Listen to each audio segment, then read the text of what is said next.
तो हेलो बच्चों, पिछले लेक्चर में थोड़ा मिस्टेक हो गया था जिसमें कि ये कॉन्सेप्ट समझ रहे थे रिलेटिव मास का कॉन्सेप्ट। तो उसमें मैं अपने दिमाग में ये एटॉमिक नंबर का रख कर और उसको मैं आप लोगों को समझा दिया था, लेकिन उसमें हम लोग को ये रिलेटिव मास समझना था। तो देखो क्या हुआ था ना, उसमें क्या किए थे कि इसमें मतलब कि यहाँ पर मान लो कि कोई रेफरेंस ले लिए। एक रेफरेंस कौन सा ले लिए थे? Carbon 12 atom. कार्बन 12 एटम में कितने डिवाइड में ये डिवाइड हुआ है, कितने भाग में? तो ये 12 पार्ट में डिवाइड हुआ है, 12 पार्ट में ये डिवाइड हुआ है। इसको कार्बन एटम को रेफरेंस लिए थे आप लोग, तो ये देखो होंगे। तो 1 AMU is equal to 1/12 mass of carbon 12 atom होता है। तो देखो, तब एक 1 AMU का एक AMU बराबर 1/12 मास ऑफ कार्बन एटम हुआ था। तो देखो क्या किए थे कि यहाँ पर तब इसमें हम लोग एक हाइड्रोजन का मास हम लोग देखेंगे तो कितना होगा। तो यहाँ पर एक हाइड्रोजन का मास देखने के लिए जो इसमें क्या करेंगे कि इसमें यहाँ पर एक हाइड्रोजन का मास जानने के लिए हम लोग क्या करेंगे कि यहाँ पर एक हाइड्रोजन रख देंगे, यहाँ पर 1 हाइड्रोजन रखेंगे। देन उसके बाद क्या करेंगे, इसमें से जो ये पार्ट बटा हुआ है आप लोग ये देख रहा होगा, ये भाग,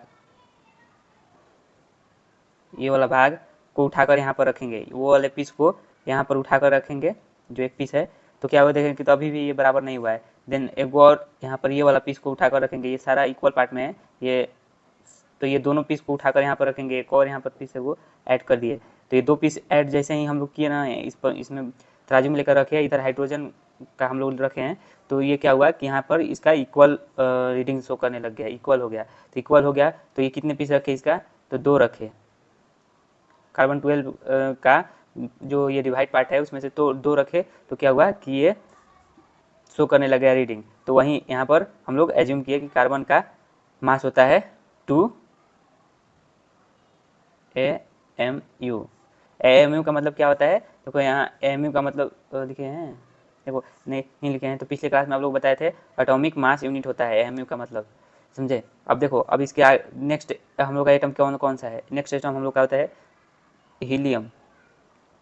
हीलियम होता है, हीलियम जो नेक्स्ट एटम है। तो यहाँ पर एक हीलियम को लेकर रखेंगे और उसके बाद हम लोग यहाँ पर देखेंगे कि इसमें से पार्ट उठाकर रखेंगे, यहाँ तराजू के पास कितने यहाँ पर पार्ट रखेंगे तो ये इक्वल हो जाएगा। तो यहाँ पर मान लो कि ये पहले से 2 उठाकर, देखो तो इसको इस दूसरे कलर से कर रहे हैं, पहले एक उठाकर यहाँ पर रखे, यहाँ पर रख दिए।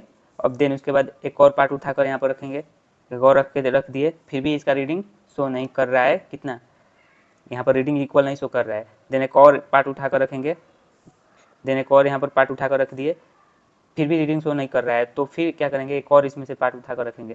तो कितने 4 पार्ट उठाकर यहाँ पर रख दिया। अभी तक ऐसे ही रख कर और चेक किया गया था। और देखिए जैसे ही यहाँ पर 4 पार्ट उठाकर रखे तो देन यहाँ रीडिंग शो करने लग जाएगा, इक्वल शो करने लगेगा। तो हम लोग इससे हम लोग मान लेंगे कि हीलियम का कितना मास होता है? 4 AMU। तो इस तरह से करके हम लोग ये अपने जो एटॉमिक मास का कॉन्सेप्ट को ये रिलेट करके ही, इसीलिए इसका रिलेटिव मास इसको बोला जाता है। तो ये रिलेट करके इसका मास निकाला गया था।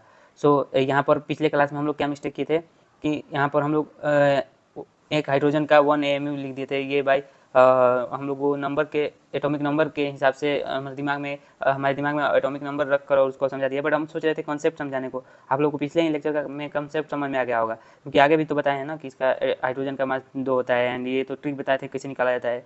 तो वहाँ जो जहाँ जिस पॉइंट पे ये समझा रहे थे रिलेटिव मास कॉन्सेप्ट वाला, तो वहाँ पर यहाँ पर 2 हमको बताना चाहिए था। हम सोचे कि आप लोग कंफ्यूज ना हो जाओ, इसलिए हम दोबारा आपको ये वीडियो बनाकर आपको बता दे रहे हैं।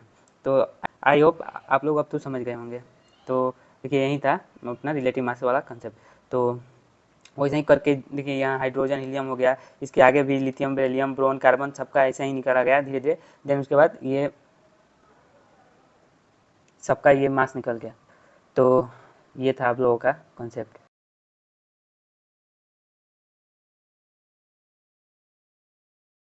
तो हेलो बच्चों, कैसे हो? उम्मीद करते हैं अच्छे होंगे। पिछले लेक्चर में हम लोग ये एटॉमिक मास वाला कॉन्सेप्ट को अच्छे से समझ लिया था।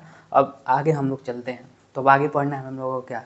तो आगे आप लोग को तो हम लोग फर्स्ट ही इंट्रोडक्शन लेक्चर में बता दिए थे क्या पढ़ना है। तो इसमें देखो क्या पढ़ना है कि हम लोग को पढ़ना है हाउ डू एटम एग्जिस्ट, मतलब एटम हम लोग को जो एटम है वो कैसे एग्जिस्ट करता है। ये तो सवाल होगा ना। अब एटम के बारे में हम जान लिए, एटॉमिक मास के बारे में जान लिए, लेकिन अब हम लोग ये जानेंगे कि एटम कैसे एग्जिस्ट करता है। देखो लिख लेते हैं यहाँ पर, how do atom atom exist, how do atom exist, ये क्वेश्चन हमारे दिमाग में आ रहा है। तो देखो हम बता रहे हैं कि एटम कैसे एग्जिस्ट करता है।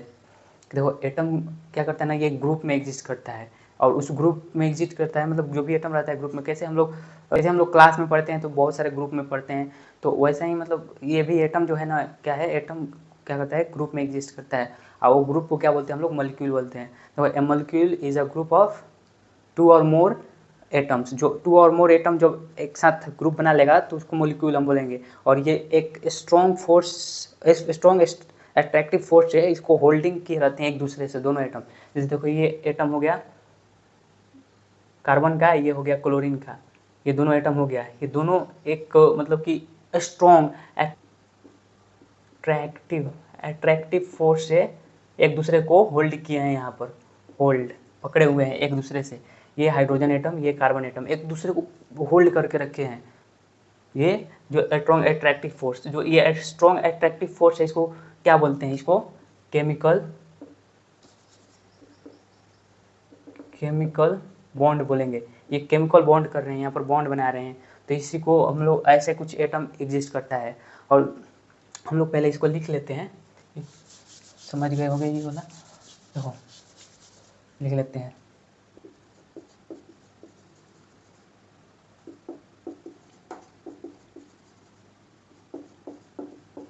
Molecule is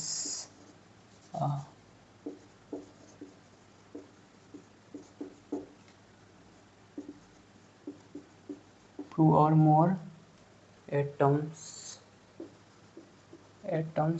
which are molecule is a group of 2 or more atoms which are hold together by the strong attractive force such kinds of attractive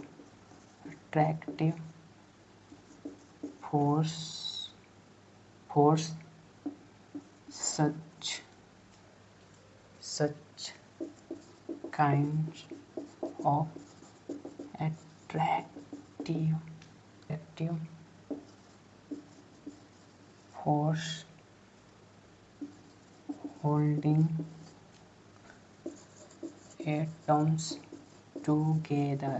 holding atoms together called chemical bond।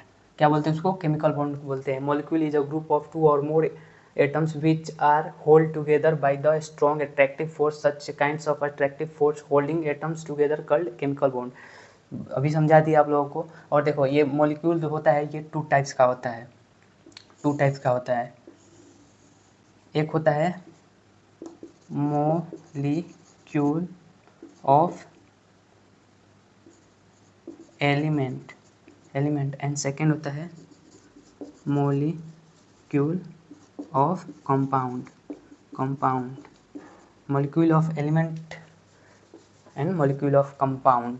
तो देखो molecule of element क्या होता है, molecule of element के बारे में हम लोग पढ़ेंगे यहाँ पर। तो देखो मॉलिक्यूल ऑफ एलिमेंट होता है, ये मॉलिक्यूल ऑफ एलिमेंट जो होता है ना, इसमें क्या होता है कि सेम काइंड्स ऑफ एटम एक दूसरे से अट्रैक्ट रहते हैं। Of element is a molecule that consist only one type of atoms. देखो इसमें लिख लेते हैं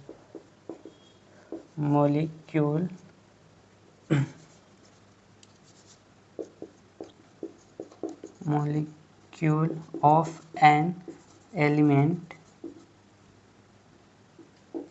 is a molecule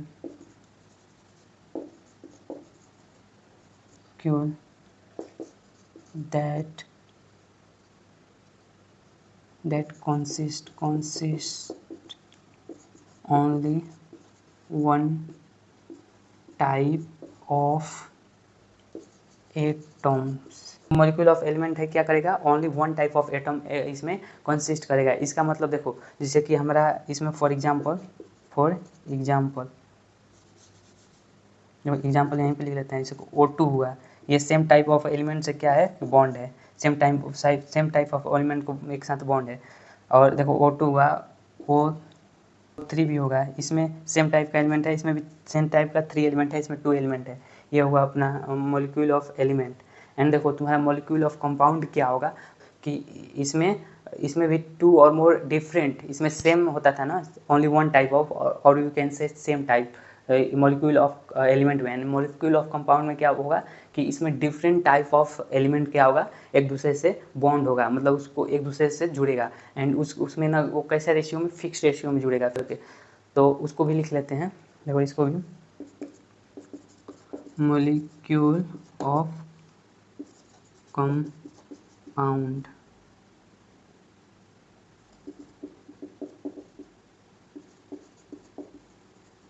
molecule that consist different types of atoms together with chemical bond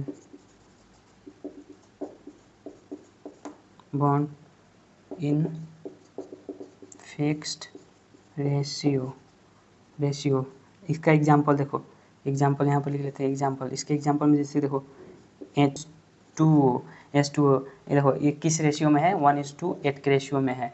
तो ये हो गया अपना मॉलिक्यूल ऑफ कंपाउंड। देखो अलग अलग एलिमेंट है, H2 हाइड्रोजन का 2 एटम है, ऑक्सीजन का 1 एटम है, तो ये अलग, ये कंपाउंड हो गया, और ये क्या हो गया, मॉलिक्यूल ऑफ एलिमेंट हो गया, ये मॉलिक्यूल ऑफ कंपाउंड हो गया।